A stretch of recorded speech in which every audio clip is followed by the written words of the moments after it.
It's your boy Zara, All Rights Reserved, coming to you to have a conversation. This is not to brag on it. I want you to pray for these people. You know how I operate. We do it different. Shout out to Commenter Nation, the greatest nation since United Nations.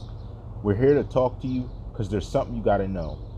To date, since I did my videos, sadly, about 80 to 90% of the people we talked about have actually been locked up. I was going over it with Agent M today.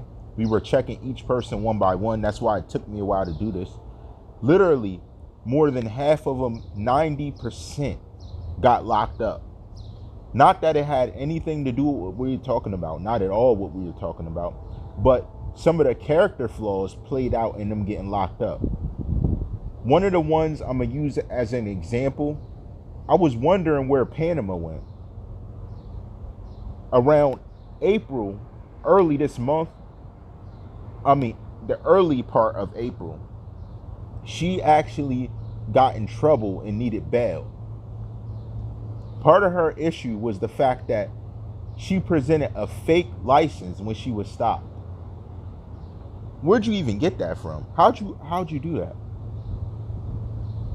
And now something else is beginning to make sense, and we'll get into that later. But she presented a fake license when she was stopped. So a lot of these people are getting locked up. I wanted to ask you guys your thoughts on this. Is Broward County cleaning house of people who they think could be a threat to them and their stability as a law enforcement agency? Do you believe that that's a possibility? Anything's possible, right? Just a thought. Dealing with the situation. And yes, it is 90%. Some of the cases I'm not going to talk about because they're active. And even dealing with that, I'm sure a lot of the people are going to appeal. I named her specifically as an example because it was the least of all of them. Amari's case is crazy. Yo, it's crazy. I thought it was just what I said. Nah, there's a lot around that. Now, here's my question. Now, we got them. You get caught yet, Peaceful Eternity? You get caught yet? I bet you're riding around free, right? Everything's good with you, right? Everything good, right? Okay. Okay. I ain't going to say nothing. If it's good, it's good. You know? That's okay. Okay, let's just say as of yet, you're not dealing with anything. Also, being the fact that you were using so many fake names, they probably have to actually take DNA to figure out who you are. That's crazy. Still ducking and dodging. You're so old, you're still ducking and dodging. And you saw it too, you had to. That 80 to 90% of the people actually got hit with charges for things that they did outside of whatever it is that we talked about. But very similar. Eerily, very similar. That's crazy. So I guess you're still riding around and you feel everything's all good, that you can't get caught for nothing, right? Because what you did, honestly, is beyond felonies. Like, what you did is at least a double to triple felony. And respectfully, at the age you are now, I don't think you'd get out in time to see anything. Because that's decades. You're looking at decades for some of the crimes that you're committing on what I'm looking at. What I'm looking up your name. That's crazy. That's insane. And then you come at us for being criminal when you're doing the most criminal. What you're doing is worse than anybody in this situation. And now that I'm speaking about that, here's what I was thinking.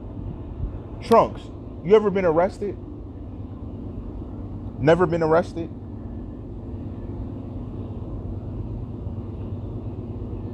Interesting.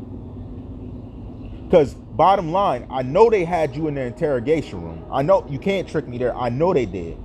For a fact. I already saw they did.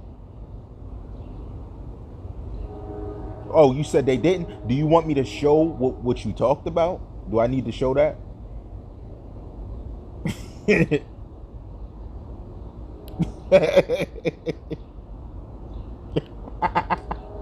Yo, here's what I'm trying to say. Bottom line, these guys that portray this image, And then I was thinking about your getaway video.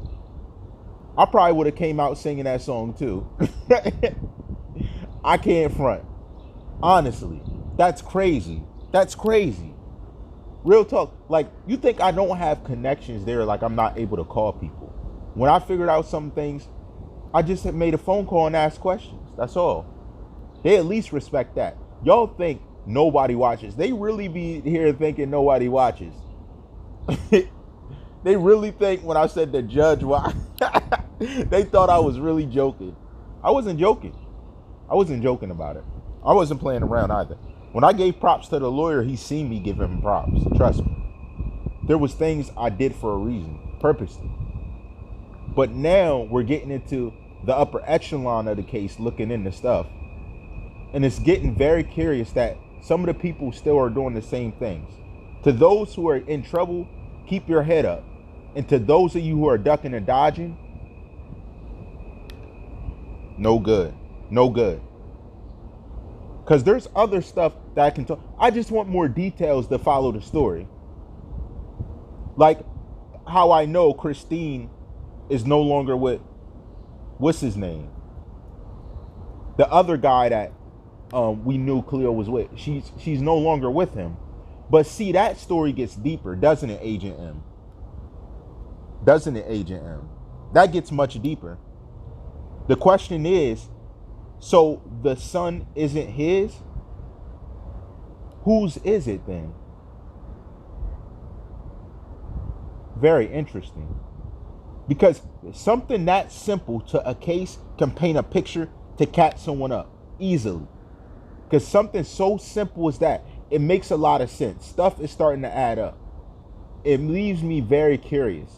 Because when someone was telling me about the housewives theory, I didn't get it at first. I didn't understand it. But this story that we talked about and the incident that just went on, it makes perfect sense. It makes such perfect sense that it almost puts the picture together clearly. And I'm wondering, did this drama pour over into X's life? I'm very curious to know that. I'm very curious to know that. Is this part of what fueled a rivalry of some type? What was the fuel for a rivalry? Because what's crazy to me is all these people interacting with me with fake names, faking it, covering up. And they seem like they're all there to put a mask over Jenny. Why would they be covering for you so hard, Jenny? You see, I had time during this pandemic to ponder that. And I'm starting to be able to put together a picture. If someone was going to have funds to do something, ultimate funds, and I wanted a piece of the pie, I would act in their best interest. So that makes sense. That there makes perfect sense. They do have a reason. It's so that they can be compensated somehow. Why would they go out on a limb creating fake names, spending their time as adults on social media saying stuff? It would be because I'm acting in the best interest of someone. So I have to be on someone's payroll to do that. Or is it to the benefit to cover something up? How does that work? How does that work? Maybe y'all can tell me. I'm right now, that's as far as I'm at. Anything else, I'm still looking at it. But the one thing I can tell you, 80 to 90% of the people we dealt with in this series have been locked up or charged with something and convicted. That's a fact. And the only person really left would be the people who hide their names. The woman faking her name, acting like it's her real name when it's not. But you had like 3 or 4 other names. You are making fake names on here all the time, so it only matches what you did in real life. So, I mean, it was whatever. But my thing is when you get caught after you do that, the time you'll spend in prison, you won't live to make it through. I'm just being honest. Being the charges I saw, they're going to hit you with consecutive sentences. You would be doing a life sentence off of what it is you've done up to date. I don't know how you did that. I don't know whether you changed your face, whether you changed your looks. It's funny. Panama got caught with a fake ID driving. And You have fake identities. Very curious. So are you more linked to the people we're looking at in this story than we once presumed? Is that why you're doing all that? Maybe relation through marriage? Maybe some type of relation through a backside situation? Maybe hired to do something? Very interesting. Making contact with me probably was your biggest mistake. And you're going to see why. Right now, even if you don't, I'm telling you honestly, you should have never made contact like you did, acting like you cared about the case when you didn't. All rights reserved.